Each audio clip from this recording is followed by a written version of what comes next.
السلام علیکم ورحمۃ اللہ تعالی وبرکاتہ۔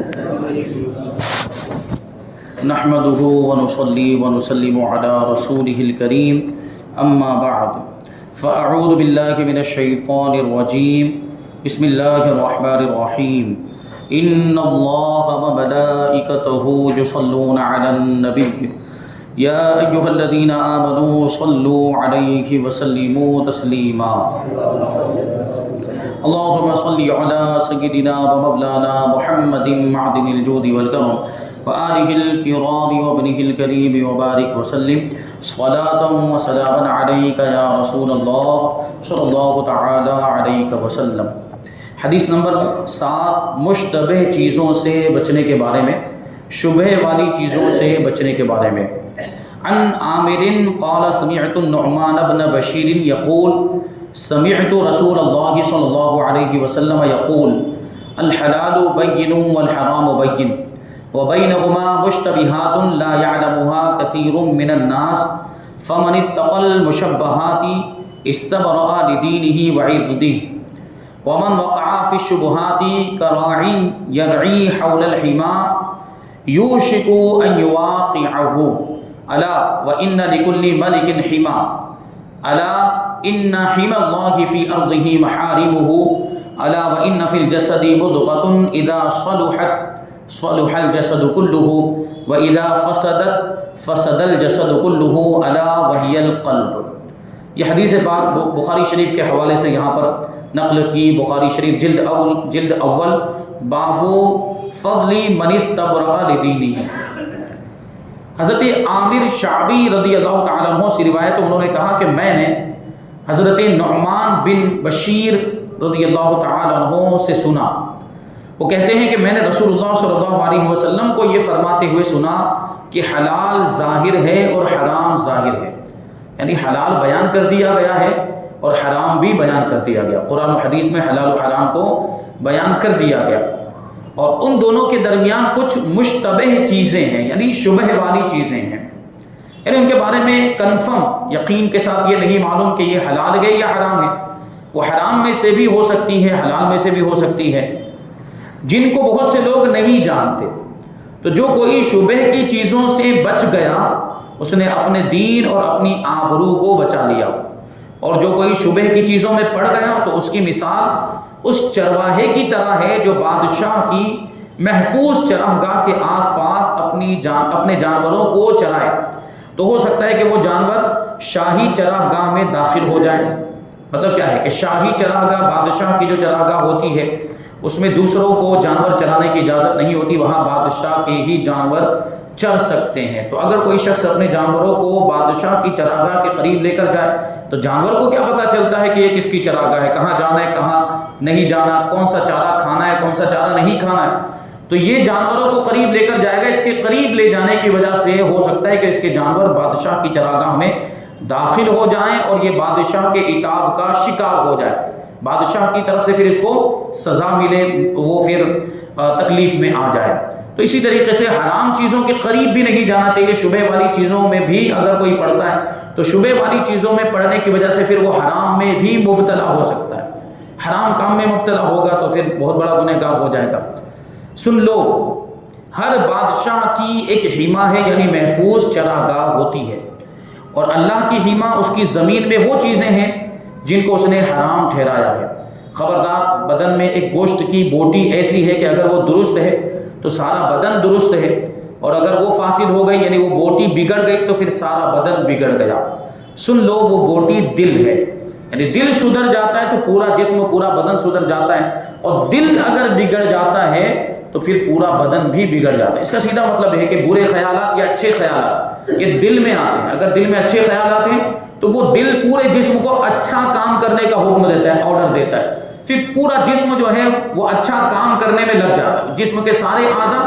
اچھا کام کرنے میں، نیک کام کرنے میں مصروف اور مشغول ہو جاتے ہیں۔ لیکن دل میں برا خیال آیا، برائی کرنے کا خیال آیا تو پھر یہی دل پورے جسم کو برا کام کرنے کا حکم دیتا ہے، کمانڈ دیتا ہے، پھر پورا جسم برا کام کرنے لگ جاتا ہے۔ اسی لیے فرمایا کہ دل اگر درست رہتا ہے تو پورا جسم درست رہتا ہے، اور دل اگر بگڑ گیا تو پھر پورا جسم بگڑ جایا کرتا ہے۔ یہ حدیث پاک اس کے جو راوی ہیں وہ حضرت نعمان بن بشیر، ان کے بارے میں کچھ باتیں بیان کرتے ہیں کہ حضرت نعمان بن بشیر انصاری رضی اللہ تعالیٰ عنہ مشہور صحابی ہیں اور ان کے والدین بھی صحابی ہیں۔ ہجرت کے بعد قبیلہ انصار میں جو سب سے پہلا بچہ پیدا ہوا وہ حضرت نعمان ابن بشیر رضی اللہ تعالیٰ عنہ ہی ہیں۔ مہاجرین میں سب سے پہلے حضرت عبداللہ ابن زبیر رضی اللہ تعالیٰ عنہ پیدا ہوئے ہجرت کے بعد۔ مکہ مکرمہ سے مدینہ منورہ جو ہجرت کر کے مسلمان آئے، حضور پاک صلی اللہ علیہ وسلم تشریف لائے، اس کے بعد مدینہ منورہ میں سب سے پہلے قبیلہ انصار میں جو بچے پیدا ہوئے وہ حضرت نعمان ابن بشیر، اور مہاجرین میں ہجرت کر کے تشریف لانے والوں میں سب سے پہلا جو بچہ پیدا ہوا وہ حضرت عبداللہ ابن زبیر رضی اللہ تعالی عنہ ہے۔ حضور اکرم صلی اللہ علیہ وسلم کی وفات کے وقت آپ کی عمر 8 برس 7 ماہ کی تھی، حضرت نعمان ابن بشیر کی۔ حضرت امیر معاویہ رضی اللہ تعالیٰ عنہ کے دور حکومت میں آپ کوفہ کے گورنر تھے۔ آپ سے کل 114 حدیثیں مروی ہیں۔ 64 یا 65 ہجری میں شہر حمص کے اندر آپ کی شہادت ہوئی۔ صحابہ کرام میں تقریباً 30 آدمیوں کا نام نعمان ہے، مگر نعمان بن بشیر ایک یہی ہے۔ نعمان بن بشیر کے نام سے یہی صحابی رسول مشہور ہیں۔ ابھی جو حدیث پاک ہے، اس حدیث کا مطلب یہ ہوتا ہے کہ کون کون سی چیزیں حلال ہیں اور کون کون سی چیزیں حرام ہیں، یہ تو بالکل واضح اور ظاہر ہے اور اس کو ہر عالم جانتا ہے کہ قرآن و حدیث نے جن چیزوں کو حلال قرار دے دیا وہ حلال ہے، جیسے پانی، گیہوں، چاول، میوہ، پھل وغیرہ، اور جن جن چیزوں کو حرام ٹھہرایا وہ حرام ہے، جیسے شراب، مردار، خنزیر وغیرہ۔ لیکن کچھ چیزیں ایسی ہیں جن کا حلال یا حرام ہونا مشتبہ ہے، یعنی صاف طور پر بیان نہیں کیا گیا کہ یہ چیز حرام ہے یا حلال ہے، اور دلائل میں تعارض ہونے کی وجہ سے بہت سے لوگ اس کے حلال یا حرام ہونے کو نہیں جانتے۔ مطلب کیا ہے؟ دلیل مختلف ہے، ایک دلیل کو دیکھو تو پتہ چلتا ہے کہ یہ چیز حلال ہونی چاہیے، دوسری دلیل کو دیکھو تو ایسا لگتا ہے کہ یہ چیز حرام ہونی چاہیے، تو پھر اس کو حلال مانا جائے یا حرام مانا جائے؟ ایسی چیزوں کو مشتبہ کہا جاتا ہے۔ لہٰذا جو شخص حرام کو چھوڑنے کے ساتھ ساتھ ان مشتبہ چیزوں کو بھی چھوڑ دے گا تو اس کا دین بھی محفوظ ہو جائے گا اور اس کی آبرو اور اس کی عزت بھی سلامت رہے گی، اور جو شخص مشتبہ چیزوں سے پرہیز نہیں کرے گا وہ کبھی نہ کبھی حرام میں بھی ضرور مبتلا ہو جائے گا۔ اس شخص کی مثال ایسی ہے جیسے کوئی چرواہا اگر اپنے جانوروں کو بادشاہ کی مخصوص چراگاہ کے ارد گرد چرائے گا تو کبھی نہ کبھی اس کے جانور بادشاہ کی محفوظ چراگاہ میں بھی ضرور داخل ہو جائیں گے اور یہ چرواہا غضب سلطانی کی سزا میں گرفتار ہو جائے گا، یعنی بادشاہ اس سے ناراض ہوگا اور پھر اس کو سزا دے گا۔ حضور اکرم صلی اللہ علیہ وسلم یہ ایک مثال دے کر سمجھاتے ہیں کہ جس طرح ہر بادشاہ کی ایک محفوظ اور مخصوص چراگاہ ہوتی ہے جس میں کسی جانور کو چرانے کی اجازت نہیں ہوتی اور اس کو حیما کہتے ہیں، اسی طرح تمام بادشاہوں کے بادشاہ اللہ تبارک و تعالیٰ نے بھی کچھ چیزوں کو حرام ٹھہرا کر ہر شخص کو منع فرما دیا ہے کہ خبردار کوئی اس کے قریب بھی نہ آئے۔ یعنی جو چیزیں حرام ہیں وہ تو یقین کے ساتھ معلوم ہے کہ یہ ساری چیزیں حرام ہیں، تو احتیاط کا تقاضا یہ ہے کہ حرام چیزوں کے قریب بھی نہ جائے، اور حرام چیزوں کے قریب نہ جانے کا مطلب یہ ہے کہ وہ چیزیں جو حرام تک لے جانے والی اور وہ چیزیں جو حرام میں مبتلا کرنے والی یا حرام کی دوائی میں ہوتی ہیں، حرام کام پر برانگیختہ کرنے والی یا حرام کام سے قریب لے جانے والی چیزیں، تو ان سے بھی بچنے کا حکم ہے۔ جیسے اللہ تبارک و تعالیٰ نے قرآن مجید میں یہ ارشاد فرمایا کہ لا تقربوا الزنا، زنا حرام ہے۔ زنا کا مطلب ہر کوئی جانتا ہے، لیکن اللہ تعالیٰ یہ نہیں فرماتا کہ زنا مت کرو، بلکہ اللہ کیا فرماتا ہے؟ زنا کے قریب بھی نہ جاؤ۔ مطلب کیا ہوگا اس کا؟ کہ زنا کرنا تو حرام ہے، ایسے کام بھی نہیں کرنے چاہیے جو کام زنا کے قریب لے جانے والے، جیسے لڑکا لڑکی کا ساتھ میں اٹھنا بیٹھنا، دوستی یاری کرنا، تو یہ چیز ایسی ہے جو زنا کے قریب لے جانے والی ہے۔ تو یہ اگرچہ زنا نہیں لیکن یہ بھی منع ہے کیونکہ اس کی وجہ سے آدمی زنا میں مبتلا ہو سکتا ہے اور یہ زنا کی طرف لے جانے والا کام ہے۔ تو اسی طرح یہاں پر بھی ہے، اللہ تبارک و تعالیٰ نے کچھ چیزیں حرام فرما دی اور ساتھ ہی ساتھ یہ بھی فرما دیا کہ خبردار کوئی ان کے قریب بھی نہ جائے۔ تو یہ حرام چیزیں گویا اللہ تبارک و تعالیٰ کی حما ہیں، یعنی مخصوص چراگاہ ہیں کہ جس طرح بادشاہوں کی حما میں چراگاہ میں کسی کو داخل ہونے کی اجازت نہیں ہوتی، اسی طرح اللہ تبارک و تعالیٰ کی حرام کی ہوئی چیزوں کے پاس کسی کو پھٹکنے کی بھی اجازت نہیں ہوتی۔ خلاصہ کلام یہ کہ مسلمان کو حرام اور مشتبہ چیزوں سے بچنا اور پرہیز کرنا ضروری ہے، یعنی حرام چیزوں سے تو بچنا ہی ہے، اس میں تو کوئی شک و شبہ نہیں ہے۔ جو شبہ والی چیزیں ہیں یا جو حرام سے قریب لے جانے والی چیزیں ہیں ان سے بھی بچنا ضروری ہے۔ پھر آگے حضور پاک صلی اللہ علیہ وسلم نے ارشاد فرمایا کہ انسان کے بدن میں گوشت کا ایک لوتھڑا ایسا ہے کہ وہ اگر ایک چھوٹی سی، اگرچہ وہ چھوٹی سی ایک بوٹی ہے، گوشت کی بوٹی ہے، مگر اس کی اتنی اہمیت ہے کہ اگر وہ درست اور ٹھیک رہا تو سارا بدن درست اور ٹھیک رہے گا، اور اگر وہ گوشت کا لوتھڑا بگڑ گیا تو سارا بدن بگڑ جائے گا۔ اس لیے کہ ہر اچھا برا خیال اور جذبہ اسی دل میں ہی پیدا ہوتا ہے۔ وہ گوشت کا لوتھڑا یعنی دل، اچھا برا خیال اسی میں پیدا ہوتا ہے، اور بدن کا ہر ایک عضو اسی دلی خیالات اور جذبات کے مطابق ہی اپنے عمل میں مشغول ہوا کرتا ہے۔ یعنی دل جو اس کو حکم دیتا ہے جسم کو، بدن کو، تو جسم کا ہر حصہ، جسم کا ہر عضو دل کا جو حکم ہوتا ہے، دل نے جو بتایا ہوتا ہے اس کو فالو کرتا ہے، دل کے کمانڈ پر چلتا ہے۔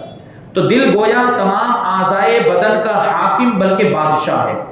لہٰذا اگر دل میں نیکی کا جذبہ اور خیال پیدا ہو تو بدن کا ہر عضو اور جوڑ نیکی کے اعمال میں مشغول ہو جاتا ہے، اور اگر دل میں بدی اور برائی کا خیال پیدا ہو اور جذبہ پیدا ہو تو پھر بدن کا ایک عضو اور جسم کی ایک بوٹی بدی اور گناہ کی حرکتوں میں مصروف ہو جایا کرتی ہے۔ تو پتہ چلا کہ پورے بدن کی اصلاح و فساد کا دار و مدار قلب ہی پر ہے، یعنی دل پر ہے۔ بدن کا درست رہنا، بدن کا بگڑ جانا، اس کا دار و مدار دل پر ہے۔ دل درست ہے تو بدن بھی درست، دل بگڑ گیا تو بدن بھی بگڑ جائے گا۔ اسی لیے تمام علماء شریعت اور ارباب طریقت کا اس حقیقت پر اجماع اور اتفاق ہے کہ قلب یعنی دل اشرف الاعضاء ہے، بلکہ پورے بدن کا بادشاہ ہے۔ جسم کے جتنے بھی اعضاء، جسم کے جتنے بھی حصے، باڈی پارٹس، ان میں سب سے زیادہ فضیلت رکھنے والا کوئی باڈی پارٹ ہے یا کوئی عضو ہے تو وہ دل ہے۔ دل پر ہی پورے جسم کا دار و مدار ہے، اور علماء شریعت بھی دل کی اصلاح کا حکم دیتے ہیں، اور ارباب طریقت بھی، اصحاب طریقت بھی دل کی اصلاح کا حکم دیتے ہیں۔ لہٰذا ہر مسلمان پر لازم ہے کہ وہ اپنے قلب کی اصلاح کرے، اپنے دل کی اصلاح کرے۔ اسی دل میں اچھے یا برے خیالات پیدا ہوتے ہیں تو برے خیالات کو پیدا نہ ہونے دیں، اور اگر کوئی برا خیال آ بھی جائے، کوئی وسوسہ آ بھی جائے تو اس کو دور کرنے کی کوشش کرے، اس کو عملی جامہ نہ پہنائے۔ دل میں کوئی برا خیال آیا وہ کرنے لگے، یہ نہیں ہونا چاہیے۔ برے خیال آ سکتے ہیں، شیطان کی طرف سے معاملات ہوتے ہیں، خواہشات نفسانی کی وجہ سے بھی برے خیال آتے ہیں، لیکن اس کو عملی جامہ نہیں پہنانا چاہیے بلکہ اس کو دور کرنے کی کوشش کرنی چاہیے۔ تو یہ دل ہے، اس کی اصلاح کرنی چاہیے۔ در حقیقت تمام عقائد اسلامیہ، عقیدہ مطلب یقین، جاننا، ماننا، اس کو کہا جاتا ہے، اس کا تعلق بھی دل سے ہے۔ اور صوفیاء کرام کے اذکار و مراقبہ، صوفیاء کرام جو اذکار بتاتے ہیں، جو وظیفے بتاتے ہیں، یہ پڑھنا ہے وہ پڑھنا ہے، اور مراقبہ کرنا جو سکھاتے ہیں، اس کا تعلق بھی دل سے ہے، اور اسی دل ہی کی اصلاح کے لیے وہ سب کیا جاتا ہے۔ جو مراقبہ کروایا جاتا ہے، مجاہدہ کروایا جاتا ہے، نفس کشی کروائی جاتی، بھوکا رکھا جاتا ہے، روزے رکھوائے جاتے ہیں، بہت زیادہ عبادتیں کروائی جاتی، رات رات تک جگایا جاتا ہے۔ وہ خانقاہوں میں پہلے جو تربیت ہوا کرتی تھی تو وہ سب دل کی صفائی کے لیے ہوا کرتا تھا، اور جس دل کی اصلاح ہو گئی وہ قلب سلیم کہلانے کا حقدار ہو گیا، یعنی سلامتی والا دل۔ قلب سلیم مطلب سلامتی والا دل۔ تو اس کو اگر عرش الہی کا ہم پایا اور خانہ خدا کا ہم پلہ کہہ دیا جائے تو یہ ایک ایسی حقیقت کا اظہار ہوگا جو آفتاب عالم کی طرح آشکار ہے۔ کیا مطلب ہوا کہ اگر دل صاف ہو گیا اور دل میں اللہ تبارک و تعالیٰ کے جلوے بس گئے تو پھر وہ دل عرش الہی سے بھی افضل ہو جاتا ہے، پھر وہ خانہ کعبہ سے بھی افضل ہو جایا کرتا ہے۔ حضرت مولانا آنسی علیہ الرحمٰن نے اسی دل کے بارے میں ارشاد فرمایا ہے کہ بت پندار جب اس میں سے جدا ہوتا ہے، پندار مطلب اپنے آپ کو کچھ سمجھنا، اور بت مطلب اس کو مجازن کہہ دیا جائے، بت مطلب مورتی، اپنے آپ کو کچھ سمجھنے کی مورتی جو دل میں ہے مجازی طور پر، حقیقت میں کوئی مورتی نہیں ہے دل کے اندر۔ تو بت پندار جب اس میں سے جدا ہوتا ہے، یعنی اپنے آپ کو کچھ سمجھنا، تکبر، گھمنڈ، یہ جب دل سے یہ خیال نکل جاتا ہے تو یہی دل رتبے میں کعبے سے بھی سوا ہوتا ہے۔ آگے فرماتے ہیں کہ دل جو ہے خاص گھر اس کا نہ بنایا افسوس، مسجد و دیر بنایا کرو کیا ہوتا ہے۔ مطلب دل کو مسجد بنا دو، یا دل کو کسی کافر نے دیر یا مندر بنا دیا، لیکن دل میں خدا کو نہیں بسایا تو کوئی مطلب نہیں۔ دل میں خدا کو بسانا چاہیے، یہی اصل چیز ہے۔ اسی طرح کسی دوسرے عارف نے بھی قلب مومن کی عظمت کا خطبہ پڑھتے ہوئے کیا خوب کہا ہے کہ دل کا بھی ایک مقام ہے واعظ، دل کا بھی ایک مقام ہے واعظ، مسجد و خانقاہ سے پہلے، یعنی مسجد اور خانقاہ ان کی بھی الگ اہمیت، مسجد میں عبادت کی جاتی ہے، خانقاہ میں بھی تربیت ہوتی ہے، لیکن اس سے پہلے دل کی صفائی کا مرتبہ ہے، اس سے پہلے دل کی اصلاح کو دیکھنا ہے، پھر آپ مسجد میں آئیں عبادت کریں تو اس عبادت کا فائدہ ہوگا، خانقاہ میں جائیں اور تربیت ہو تو وہ تربیت آپ کے لیے مفید ہوگی۔ اس حدیث پاک کو امام بخاری، امام مسلم اور امام نسائی نے کتاب البیوع میں ذکر کیا، اور ابن ماجہ نے اس حدیث کو کتاب الفتن میں تحریر فرمایا۔ علامہ خطابی علیہ الرحمہ نے فرمایا کہ اس حدیث میں لا یعلمها کثیر من الناس، یعنی بہت سے لوگ ان کو نہیں جانتے، مشتبہ چیزوں کو، شبہ والی چیزوں کو بہت سے لوگ نہیں جانتے ہیں۔ یہ الفاظ جو آئے، ان الفاظ سے معلوم ہوتا ہے کہ اکثر لوگ، اور اکثر لوگ سے بھی مراد کون ہیں؟ عوام، جن کے پاس علم نہیں ہوتا، یا علم ہوتا ہے تو وہ بہت گہرائی والا علم نہیں ہوتا کہ جس کے ذریعے سے وہ مشتبہ چیزوں کو جان سکے کہ یہ ان چیزوں میں شمار ہوتے ہیں، تو مشتبہات کا حکم وہ نہیں جان پاتے۔ مگر بعض لوگ یعنی ائمہ مجتہدین جو اجتہاد کے درجے پر فائز ہوتے ہیں، ان کے پاس اتنا علم ہوتا ہے اور اتنی صلاحیت ہوتی ہے کہ وہ قرآن و حدیث میں غور و فکر کرنے کے بعد جو چیزیں صراحتاً قرآن و حدیث میں نہیں بیان کی گئی ان کا بھی حکم معلوم کر لیا کرتے ہیں۔ اجتہادی علم کے ذریعے، اپنے اجتہاد کے ذریعے سے، اپنی اجتہادی بصیرت کے ذریعے سے دلائل کے تعارض کو چھان بین کر مشتبہات کو خوب اچھی طرح ائمہ مجتہدین جان لیتے ہیں، پہچان لیتے ہیں کہ وہ حرام ہے یا حلال ہے، اور مشتبہات انہی لوگوں کے لیے مشتبہ ہیں، انہی لوگوں کے لیے مشتبہ ہے جو عوام میں سے ہیں اور اجتہادی بصیرت نہیں رکھتے، اجتہادی بصیرت سے محروم ہیں۔ لیکن ہاں یہ ممکن ہے کہ مجتہد بھی باوجود دلائل میں انتہائی غور و فکر کرنے کے بعد مشتبہات کے حکم کو نہ پہچان سکے۔ جو اجتہاد کے درجے پر فائز ہے، بہت زیادہ علم رکھتا ہے، بہت بڑا عالم ہے، مجتہد ہے، کبھی ان کو بھی نہیں پتہ چل پاتا، دلائل میں غور و فکر تو کرتے ہیں لیکن وہ کسی نتیجے پر نہیں پہنچ پاتے۔ وہ قرآن میں دیکھا، حدیث میں دیکھا، یہ نئی چیز ہے، قرآن و حدیث کے اندر موجود نہیں ہے تو اب یہ حلال ہونی چاہیے، حرام ہونی چاہیے، کبھی تو ان کو وہ نتیجے تک رسائی ہو جاتی، پتہ چل جاتا ہے کہ ایسی ہی ایک چیز قرآن کے اندر موجود، اللہ نے اس کو حرام فرمایا، وہ علت جو جس علت کی بنیاد پر وہ حرام تھا، جو وجہ وہاں پر تھی حرام ہونے کی، وہی وجہ یہاں پر بھی پائی جا رہی ہے تو پھر اس کو بھی حرام ہونا چاہیے۔ کبھی اس طریقے سے وہ جو ہے کہ غور و فکر کرتے ہیں، لیکن کبھی ایسا ہوتا ہے کہ وہ کسی نتیجے پر نہیں پہنچ پاتے۔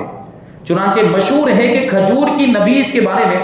امام اعظم ابو حنیفہ رضی اللہ تعالیٰ عنہ فرمایا کرتے تھے کہ میں خود اس کو استعمال نہیں کرتا،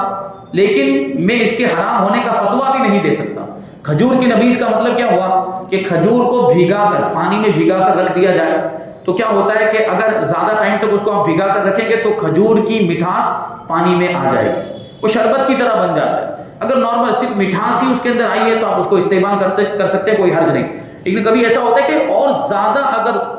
اور لمبے عرصے تک اگر اس کو رہنے دیا گیا تو اس میں جوش بھی پیدا ہو جاتا ہے اور اس میں نشہ پیدا ہونے کا اندیشہ ہو جاتا ہے۔ تو اس کے بارے میں امام اعظم ابو حنیفہ رضی اللہ تعالیٰ عنہ فرماتے ہیں کہ میں خود اس کو استعمال نہیں کر سکتا اور اس کے حرام ہونے کا فتویٰ بھی نہیں دے سکتا۔ حضرت امام کے اس قول کی وجہ یہی ہے کہ آپ کو اس حکم کے بارے میں اشتباہ تھا، یعنی یقین نہیں تھا۔ سوچے اتنے بڑے امام ہیں، مذہب حنفی کے امام، ہم جن کے مقلد ہیں، جن کی پیروی کرتے ہیں، وہ دیکھیں ایک مسئلے کے اندر یہ فرماتے ہیں، اس میں ان کو آپ کو چونکہ اشتباہ تھا، اس لیے تقویٰ کا تقاضا یہی تھا کہ مشتبہ چیزوں سے پرہیز کیا جائے، بچا جائے، تو آپ بچتے تھے اور اس کو حرام بھی نہیں کہتے تھے۔ تو اس حدیث سے معلوم ہوا کہ ہر وہ چیز جس کے حلال و حرام ہونے میں شبہ ہو اس سے پرہیز کرنا چاہیے، اس سے بچنا چاہیے۔ تو یہاں پر یہ حدیث پاک کی تشریح مکمل ہو گئی، اور اس کے بعد حدیث نمبر 8 میں علماء دین کی فضیلت بیان کی جائے گی۔ اللہ تبارک و تعالیٰ علم کن کو عطا فرماتا ہے